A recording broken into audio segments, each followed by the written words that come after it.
నమస్తే. ఈరోజు మన టాపిక్ మన ఏబిఎన్ రాధాకృష్ణ గారి కొత్త పలుకుల గురించి నాకు అర్థమైన విషయాన్ని మీకు అర్థమయ్యేటట్లు వివరించే ప్రయత్నం చేస్తా. నిన్న మొత్తం ఆయన విశ్లేషణ మొత్తం చూస్తే ఏమంటున్నాడు, చంద్రబాబు నాయుడు గారికి వయసు 80 దగ్గరకు వస్తుంది. నెక్స్ట్ ఎలక్షన్లో లోకేష్ గారి యొక్క నాయకత్వం మీద సందేహాలు వ్యక్తం చేశాడు. ప్రముఖంగా అది పక్కన పెడితే కూటమి క్యాడర్ మధ్య కూటమి నాయకుల్లో అభద్రతా భావాన్ని నింపి ఏదో పుల్లలు పెట్టే ప్రయత్నం తప్పితే అందులో నాకేం కనపడలేదు. ఇప్పుడు నారా లోకేష్ గారు నెక్స్ట్ తెలుగుదేశంకి లీడర్ అవుతాడు అనే విషయాన్ని తెలుగుదేశంలో చిన్న పిల్లోని అడిగినా చెప్తారు. ఇప్పుడు కొత్తగా వచ్చి ఆయన నాయకత్వ లక్షణాలని ఆయన యొక్క క్యాపబిలిటీస్ ని క్వశ్చన్ చేయడం ఎట్లుందంటే, ఇప్పుడు గత ఎన్నికల్లో దాదాపుగా ఆ టికెట్ డిస్ట్రిబ్యూషన్ కాడి నుంచి మొత్తం వ్యవహారం చూసుకునిందే నారా లోకేష్ గారు. సో ఈయన ఇప్పుడు కొత్తగా వచ్చి నారా లోకేష్ గారికి పగ్గాలు అప్పగించేదేంటి, పగ్గాలు నడుపుతా ఉండేది ఆయనే కదా.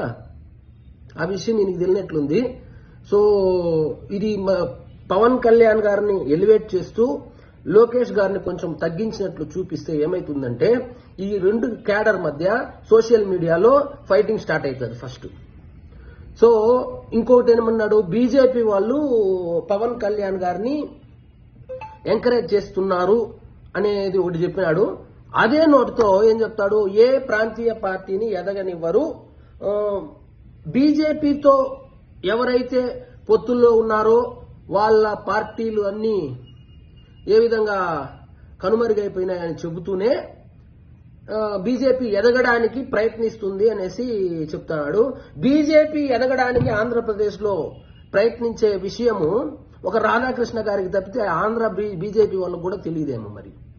సో నేను ఏం చెప్తానంటే, ఈయన అభిప్రాయం ఏమంటే, సో ఇప్పుడు ఏదో 6 నెలల్లోనే 7 నెలల్లోనే ఏదో అద్భుతాలు చేసేయాలని ఎక్స్పెక్ట్ చేసినట్లు, నాకు మొత్తం మీద జగన్మోహన్ రెడ్డి గారిని ఇంకా ఎందుకు అరెస్టు చేయలేదు అనేటువంటి ఒక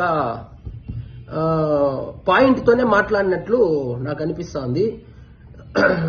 జగన్మోహన్ రెడ్డి ఇదేమన్నా సినిమానా, గబగబాన్ని అరెస్ట్ చేసి లోపలేసేసేకి కాదు కదా.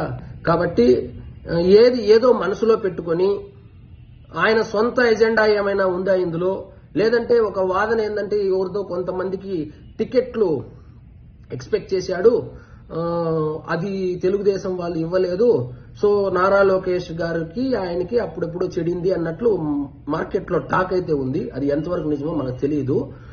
కానీ ఆ వాదనను నిజం చేస్తూ మీరు ఈ ఆంధ్రజ్యోతి పేపర్ తీసుకుంటే నారా లోకేష్ గారికి కవరేజే ఉండదు.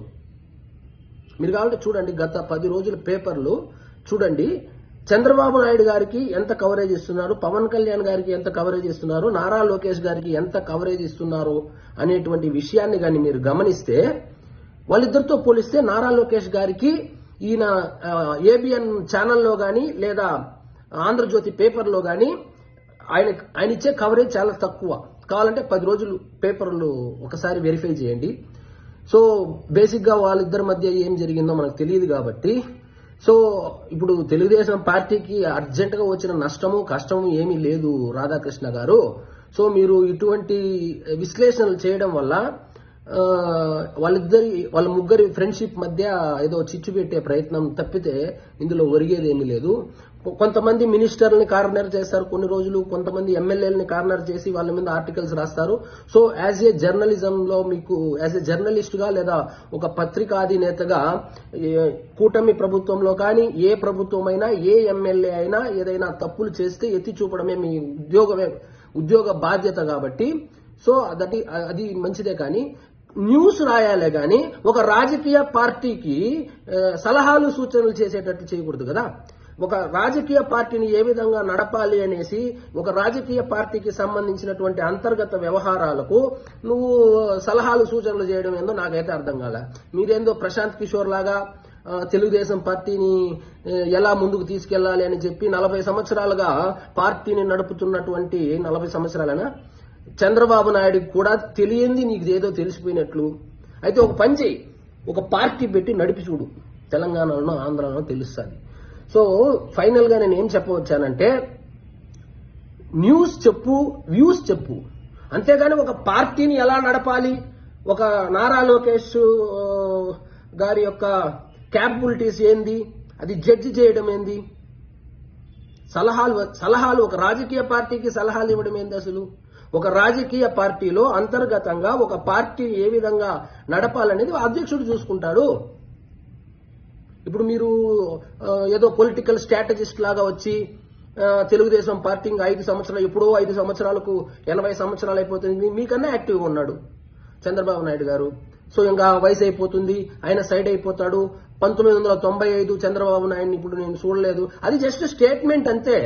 1995 చంద్రబాబు నాయుడిని ఇప్పుడు చూడలేదంటే అప్పుడు కొద్ది గడ్డం ఉంది, ఇప్పుడు గడ్డం తగ్గిపోయింది, మరి ఎట్లా చేయాలా? సో 1995లో ఏం జరిగింది అలాగే జరగాలంటే పరిస్థితులు అన్ని ఇది అనుకూలించవు. ఇంకొకటి 1995లో అక్కడ సెంట్రల్ గవర్నమెంట్ లో అప్పుడున్న వ్యక్తులు వేరు, ఇప్పుడున్న వ్యక్తులు వేరు. సో అది ఒక స్టేట్మెంట్. 1995 లాగా చేస్తాననేది ఏమంటే అది ఒక స్టేట్మెంట్ లాగా భావించాలి, కానీ అలాగే గడ్డం పెట్టుకొని వచ్చి అప్పుడున్నంత ఇన్ఫ్లుయెన్స్ ఇప్పుడు సెంటర్లో చేయగలుగుతాడా లేదా అనేది ఒక రాజకీయ విశ్లేషకుడిగా మీకు తెలిసి ఉండాలి. సో ఒక వ్యక్తిని అరెస్ట్ చేయాలనో ఒక వ్యక్తిని ఇబ్బంది పెట్టాలంటే ఇప్పుడు 196 ఇదున్నాయి, అడ్డంకులున్నాయి. సో మీరు ఇప్పుడు న్యూస్ రాయండి, మీ వ్యూస్ చెప్పండి, కానీ ఒక రాజకీయ పార్టీని ఎలా నడపాలి, ఎవరిని లీడర్గా చేయాలి, ఏమి బాధ్యతలు అప్పచెప్పాలి. ఇంకొకటి ఏమంటారు, బాధ్యతలు ఏదైతే ఇచ్చారో నారా లోకేష్ గారికి అది మంచి శాఖ కాదన్నట్లు, అందులో వచ్చే క్రెడిట్ అంతా మళ్ళీ చంద్రబాబు నాయుడికే పోతుంది అన్నట్లు. ఇక్కడ మీరు గమనించవలసిన విషయం ఏమిటంటే, చంద్రబాబు నాయుడు గారు, తెలుగుదేశం పార్టీ, నారా లోకేష్ గారు వేరు ఆబ్జెక్ట్స్ గా చూడకూడదు. చంద్రబాబు నాయుడు గారికి క్రెడిట్ వచ్చినా తెలుగుదేశంకి వచ్చినట్లే, నారా లోకేష్ గారి క్రెడిట్ వచ్చినా తెలుగుదేశంకి వచ్చినట్లే కదా, ఒక పార్టీగా కదా చూడాలి. ఇంకా నాయకుల్లో ఆయనకి కమాండ్ ఉందా లేదా అంటే 93 నియోజకవర్గాల్లో పాదయాత్ర చేస్తే 92 నియోజకవర్గాల్లో గెలిచింది. ఇంకోటి ఏమంటారు, మీరు ఇది పథకాలు అందట్లేదు, సో కొంచెం జనాలు ఏదో నెగిటివ్గా ఉన్నారన్నట్లు చెప్పుకొచ్చారు. పథకాల కోసం కాదు జనాలు ఓట్లేసింది, జగన్మోహన్ రెడ్డి అనే వ్యక్తి మాకు వద్దు అని చెప్పి వేసినటువంటి ఓట్లది. పథకాల వల్లనో ఈ కూటమి వల్లనో చంద్రబాబు నాయుడు గారిని చూసో మన నారా లోకేష్ గారిని చూసో లేకపోతే బీజేపీ వాళ్ళని చూసో పవన్ కళ్యాణ్ గారిని చూసో కాదు వేసింది. జనాలు అది ఒక ఫ్యాక్టర్ అయ్యుండొచ్చు గాక, బట్ మెజారిటీ జనాలు మాకు ఈ జగన్మోహన్ రెడ్డి వద్దు అని చెప్పి వేసిన ఓట్లవి. సో ఆ మాత్రం కూడా మీరు తెలుసుకోకుండా సో ఒక రాజకీయ పార్టీకి సరదాగా ఒక ఆర్టికల్ రాసి ఒక వీడియో రిలీజ్ చేసి నిన్నంతా సోషల్ మీడియాలో చక్కర్లు కొట్టించారు. Anyhow end of the day it's a TRP game. So అది ఏబిఎన్ రాధాకృష్ణ గారైనా నేనైనా నా బుడ్డ ఛానల్లో నేనైనా ఎవరైనా వ్యూస్ కోసమే చేస్తారు కాబట్టి, సో నేను మొన్న ఆయన చేసినటువంటి విశ్లేషణ ఏదో వైఎస్ఆర్సీపీ పార్టీ వాళ్ళు కూడా ఏబిఎన్ చూసి ఏదో వ్యూస్ పెంచాలనే ఉద్దేశంతో చేసినట్లే అనిపించింది, కానీ అందులో సీరియస్ గా తీసుకొని ఇప్పటికిప్పుడు తెలుగుదేశం పార్టీ అంతర్మదనం చేసుకుని అధ్యక్షుడు నారా లోకేష్ గారిని అధ్యక్షుడిగా చేయాల్సిన అవసరం లేదని నాకు అనిపిస్తుంది.